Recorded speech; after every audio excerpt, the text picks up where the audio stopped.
Hello, I'm Bobby Lee, and this is the Bobby Lee Show. Today we have with us Eustace Mullins, a lecturer, an author of many books, a scholar, Washington and Lee University, and today we're going to be talking about several different subjects. But this particular subject is the most important for today's political venue. And Eustace has written a book called The World Order. Now, Mr. Mullins has been working for the last 50 years to research important questions that need to be answered in relationship of Middle America to the political evolution. Eustace, tell us a little bit, if you would, how you got started in being an author. Well, I had always intended to be an author, but I had intended to write novels, perhaps some poems, and I had absolutely no interest in any research or any nonfiction work. I didn't consider that as creative writing. So I met a poet, a very bohemian person named Ezra Pound, who was then incarcerated without trial on a more or less lifetime basis. And he asked me to look into the banking interest, the Federal Reserve System, at the Library of Congress there in Washington, D.C. And I did this, and I found it to be quite an interesting story, which launched me on research which continues to the present day. Now, this book, The New World Order, how does the New World Order deal with the banking interest in America and across the world? Well, you see, in studying the banking system in the United States, I found it was part of an international system of banking called central banks in Europe, and that the Federal Reserve System, which we had here, was simply an American version of the central banks they had in Europe. And I also found that these banks did not exist as some entity in some world of their own. They were an integral part of what I came to call the world order. Now, Eustace, this New World Order in this banking system, I was under the impression that the banks themselves were American banks and it was the federal government that owned the banks. Are you telling me that our government itself doesn't own these banks? Well, our government doesn't own anything. We really don't have a government. We're just a colony of England. How can you say that, a colony of England? Why, I know that they have the Republican Party and the Democrat parties, and I go down to the local bank and I can cash a dollar bill, can't I? Oh, well, you can go into any colony of Great Britain and cash a check. That doesn't mean you're in an independent nation. Would you trace for me the colony of Great Britain to the United States and the banks? If I put a Federal Reserve note in the bank today, how can I say that, or how could you tell me that's a part of a colony of Great Britain? Well, you see, we started out as a colony of Great Britain, and then presumably we won political independence in the American Revolution. But you see, the American Revolution was not against the bank. The American Revolution was against King George III. So we won against King George III, but we didn't win against the Bank of England, of which King George III was a major stockholder.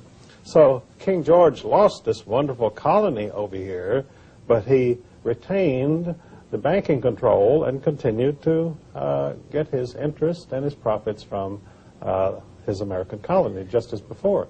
Okay, let's go from King George to the Federal Reserve. What happened in between? Because there was some time in there, and some people say that Andrew Jackson was one of the best presidents this country ever had. Could you tell us about him, and what did he do in regard to banking?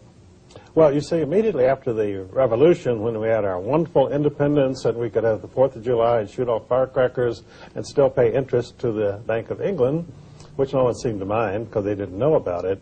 And so Andrew Hamilton reestablished the Bank of England presence in the United States of America immediately after the Revolution, called the First Bank of the United States, which Jefferson strongly opposed.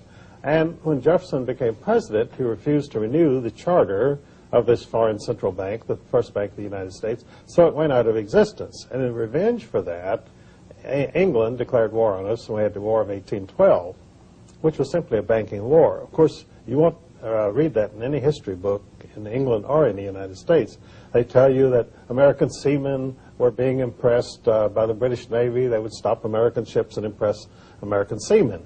And this was the occasion of the war. Well, it had nothing to do with it. It was simply the Bank of England said, we're going to punish the United States for refusing to renew the charter of the First Bank of the United States. So anyway, the first bank in the United States disappeared, and then Nicholas Biddle, an agent of James Rothschild of Paris, chartered a second bank of the United States. And it was doing quite well until Andrew Jackson came along, and he said to the bankers, "You are a nest of vipers, and by God, I will rout you out." And so he did. He removed all of the government deposits from the second bank of the United States in 1836, which caused it to collapse. And in revenge, the Bank of England suspended all American paper, which caused the first Great Depression in the United States, called the Panic of 1837. That was strictly a banker's panic. And, of course, then the Rothschilds came in and bought up American securities at 1 cent on the dollar and established a great many of the great American fortunes, including J.P. Morgan. But Andrew Jackson himself, you would credit him with at least taking a stand against this banking monopoly that is destroying his America. Well, he was a general and a patriot and an American, and to him the bankers were Satan incarnate. They were robbing and looting this country. They were oppressing the people. They were causing financial depression and widespread suffering, and he said, "I'm going to go after them," and he did. Unfortunately, the history books do not tell you why he did anything that he did, so the American children go to school and they have no idea what all this was about. Neither do the college students. Neither do the graduate college students. You know, I saw a beautiful statue of Andrew Jackson not long ago up in Jacksonville, Florida. And a lot of people don't realize that the state of Florida, the first governor was Andrew Jackson. Yes, that's right. And the city of Jacksonville was named after this wonderful patriot and hero of the American middle class. Now, let's go a little bit further. You mentioned the word Rothschilds. Where did that name come from, please? Well, there was a family of moneylenders in Frankfurt, Germany, named Bauer, which means peasant. And why these moneylenders were trying to call themselves peasants, I don't know, because none of them had ever been near a plow in their life. And so they were moneylenders, and they needed some way of advertising their business. And so the founder of this dynasty, the House of Rothschild, put up a red shield above his door so that people who came from various parts of Europe to change money with him could find it. And so after a few years, people didn't know who Bauer was, but they knew the Rothschild. The red shield was Rothschild. And so he simply began to call himself Rothschild. Okay, now he died eventually, but did he leave a dynasty of some sort? I mean, how did this happen? Well, he left 5 sons who were very well trained by this man, who by that time had become the outstanding money lender of Europe. Due to a very peculiar circumstance, King George III and the Bank of England wanted to punish the American colonists for being so obstreperous and for refusing to give all of their profits to the Bank of England from their income. And so when they rebelled, then the British Army did not really want to fight their American cousins. So King George said, well, I've got to get somebody else to fight this war. I need some mercenaries, some hired soldiers. And over in Germany, the Elector of Hesse, a German province, had a very well-trained group of soldiers called the Hessians. And so he said, well, I'll rent these out to you, King George, who was a German himself, by the way, of Hanover. And he said, for $5 million, you can have this nice army. And so George said, all right. And then when the Elector of Hesse got this $5 million, he said, what am I going to do with it? And they said, well, there's a very good investor and financial advisor named Meyer Amschel Rothschild there in Frankfurt. So he let Meyer Amschel lend out this money, which was the biggest chunk of capital in Europe at that time, $5 million. And so Amschel spread it around, and pretty soon he brought back $20 million to the elector, who was very pleased, and kept $5 million for his efforts. So now he was a monetary power himself, and of course the Elector of Hesse let it be known that if you had money to invest, put it in Meyer Amschel's hands. So when Meyer died, he had 5 sons, and so they dispersed themselves over the 5 capitals of Europe. And Nathan went to London, James went to Paris, and so forth. So they now had total control of the monetary resources of Western civilization, the entire continent of Europe. And they had developed some very interesting techniques. One was that the courier went from James in Paris to Nathan Mayer in London, and he wanted $1 million in gold. So he would give him a note saying, I want $1 million in gold, but he would not sign it. So if someone came into a Rothschild office, a courier, and said, I have a request here for $1 million, it's signed James Rothschild, and Nathan knew it was fake because they didn't sign their communications. Little trickery even then, but I think good little trickery. Well, you live and learn, you know. That's right. So we're talking about the New World Order. In the New World Order, we had the war with England, and that was the Revolutionary War. And there was the banking system that was set up, and that was Alexander Hamilton that set it up originally after that. Thomas Jefferson then went ahead and decided this was not good for the American people. And then after that, we had the War of 1812, and then we come to Andrew Jackson, and he fought the bankers again, and then we have the Rothschilds, and their dynasty is building. Tell us about the Rothschilds now, how they enter into the picture as far as, shall we say, the Federal Reserve is concerned. Well, the Rothschilds realized early on you don't make any money by lending somebody $200 to buy a used car. They only dealt with governments and with the kings of Europe, and they only handled government loans because that's where the big money was. And you see, they realized it was a sure thing because if you lent money to a government and they didn't repay you, then they would never get any more money. And they always needed money for wars and for to build Versailles and so forth. To be a king means you spend a lot of money. You're a big spender. And they could always tax their people enough to repay the Rothschilds their money, so they had nothing to worry about.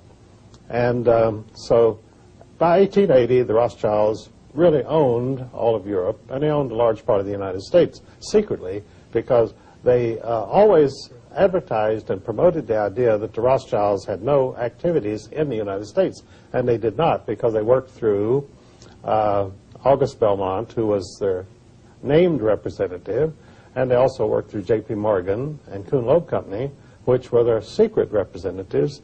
And by 1896, these two Rothschild firms, J.P. Morgan and Kuhn Loeb, owned 96% of all the railroad mileage in the United States. Wow, talk about a monopoly there. And that's in congressional reports. I got that right out of, most of my work, by the way, comes from congressional reports. So you do researching on congressional reports, and how far do you back to this research information go, Eustace? About 5,000 years. 5,000 years. We're talking to Eustace Mullins, ladies and gentlemen, and we're talking about the New World Order. Well, tell us then, the Rothschilds, tell us about the Federal Reserve, now they've become involved in the Federal Reserve, and what about Soviet Russia? How did Soviet Russia come into this New World Order situation, Mr. Mullins? Well, Soviet Russia was always part of the world order, and in fact the Soviet Empire, the evil empire, which we heard so much about, and in the 1950s we were digging atom bomb shelters in our backyards to protect us from this catastrophe which was going to happen at any moment, and which was good for the contracting industry, but it didn't really help anybody as far as avoiding atomic bombs. So the Soviet Empire came about because of greed and envy. Now, communism, of course, is based on hatred, greed, and envy. But what people don't realize is that the Russian Revolution came about because of the greed and envy of King George V of England for his cousin, Tsar Nicholas II of Russia, who happened to be the richest man in the world. And when you're the richest man in the world, the consequence is all the people who are not quite as rich hate you and wish they could get their hands on your money. So the Rothschilds told King George V, they were all around him as his advisors in London, they said, look, let's go after Nick and get his dough. And George said, well, I'm game. And so the Rothschilds started the communist movement in Russia. And so they murdered the Tsar and his family and took his gold, which was sent to Paris and to Kuhn Loeb Company in New York and the other Rothschild offices, London and so forth. And some of this money, by the way, these Rothschild banks used to buy the original stock of the Federal Reserve System in 1914. That was all bought with the Tsar's money, and so the Romanov heirs, such as are still alive, are the real owners of our Federal Reserve System. And so, as I say, they murdered the richest man in the world, took all of his money. Well,